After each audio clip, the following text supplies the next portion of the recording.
देश में हाल के दिनों में कथित असहिष्णुता के मसले पर काफी विवाद हुआ है। सोमवार से ही लोकसभा में इस मसले पर बहस चल रही है।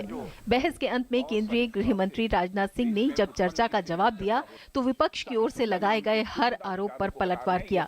राजनाथ सिंह ने साफ शब्दों में कहा कि देश में असहिष्णुता कभी नहीं रही और कुछ लोगों के दुष्प्रचार से देश की छवि पर कोई असर नहीं पड़ेगा। यह देश सदियों से सहिष्णुता, सहयोग और अहिंसा के लिए जाना जाता रहा और आज भी जाना जाता है। मुट्ठी भर लोगों के बनावटी प्रचार से हमारी छवि पर कालिख नहीं पुतेगी। सम्मान लौटाने की बनावटी मुहिम यह बताती है कि देश में नफरत की राजनीति कौन कर रहा है, घृणा कौन फैला रहा है। अपार जन समर्थन से चुनी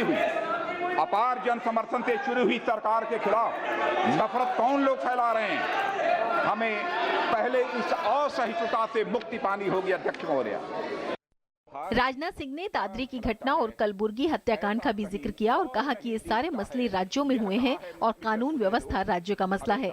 राजनाथ सिंह ने देश की घटनाओं को संयुक्त राष्ट्र में ले जाने के यूपी के एक मंत्री के बयान का जिक्र करते हुए इसे चिंताजनक बताया। उन्होंने कहा कि देश में असहिष्णुता बढ़ी है, लेकिन भ्रष्टाचार और गरीबी के खिलाफ। मैं मानता हूं हमारी सरकार में असहिष्णुता बढ़ी है। अब हम भ्रष्टाचार पर सहिष्णु नहीं हैं। आतंकवाद पर अध्यक्ष महोदय हम सहिष्णु नहीं हैं। गरीबी पर और गरीबों पर अत्याचार पर हम सहिष्णु नहीं हैं अध्यक्ष महोदय।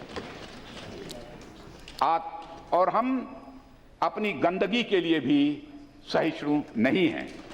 राजनाथ सिंह ने साफ किया कि बीजेपी के कुछ नेताओं ने जो कुछ विवादित बयान दिए उस पर उन्होंने फौरन ही ऐसे लोगों को दो टूक शब्दों में कह दिया कि बयान देने में सावधानी बरतें।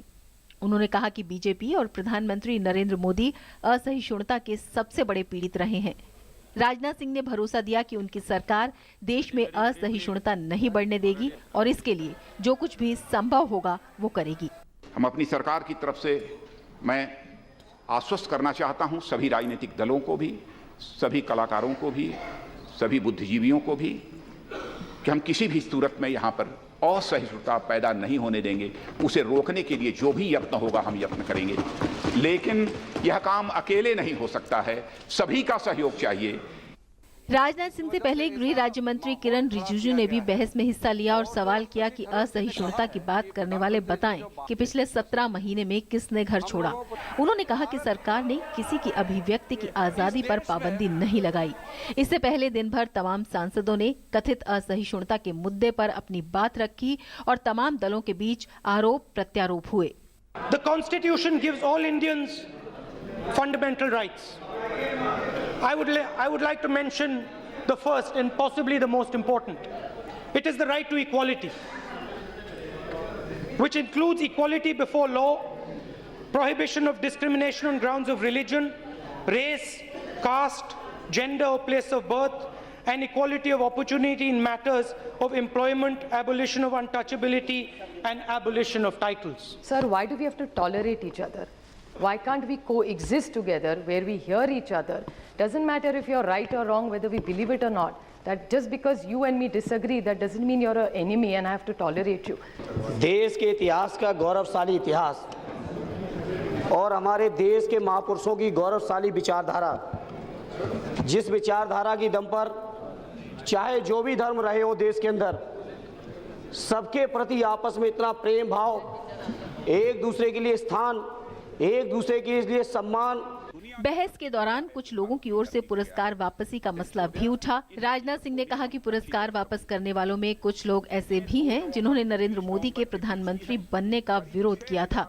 गृह मंत्री ने पुरस्कार वापस करने वालों से अपील की कि वो देश हित में पुरस्कार वापस ले लें। कुल मिलाकर सरकार ने असहिष्णुता पर देश को भरोसा दे दिया है और अब इस बहस को यहीं समाप्त हो जाना चाहिए। पार्लियामेंट टीम के साथ news night desk, DD news.